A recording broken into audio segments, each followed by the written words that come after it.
I am here to do something that I have never thought that I was going to have to do. Yes, I'm here to defend Raditz. Yeah.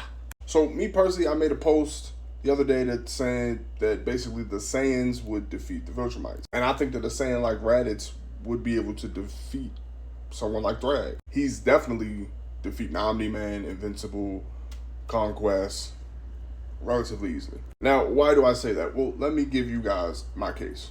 Raditz was able to handle both Goku and Piccolo relatively easily at the same time. Piccolo has a feat where he's able to destroy the moon. Keep in mind, he's destroying the moon from Earth. So the beam is traveling super fast. Now, it's not verbatim stated how fast it's traveled. When you think about the fact that the only reason he died is because he was being held still, and he wouldn't have hit him had Goku not been holding him, and the fully charged special beam cannon moves closer to faster than light, then Raditz would also be considered to be closer to faster than light.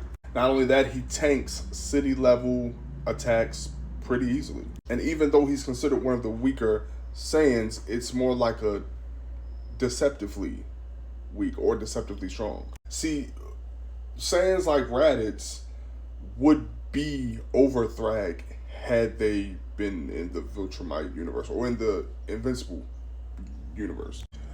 This guy made a statement that basically we've only seen Viltrumites be choked to death, and that would probably be the only way to beat someone like Thrag. However, we saw Thrag do this to Thaddeus, so that's not the only way that a Viltrumite has to be beaten. Also, he said, do you think that Thrag could do the same thing that the special beam cannon does? Well, no, because Thrag doesn't move faster than light.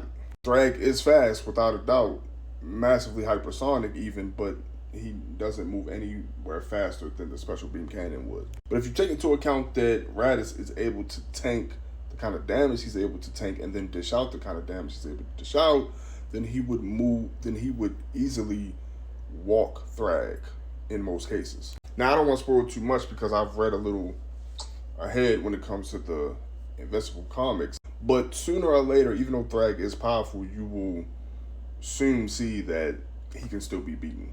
Also, I would like for us to stop this, and this is nothing towards him, but I would like for us to stop this. We're not talking about the average Saiyan versus the average Viltrumite, because when we talk about the Saiyans, when we talk about the Viltrumites, we're talking about Thrag, Conquest, Invincible. We're talking about the strongest. So I think that the strongest should be able to fight the strongest. But see, the problem with the Dragon Ball verse, and it's not really a problem, it's really a problem for the Invincible verse, is that Dragon Ball just scales way above the Invincible verse. There's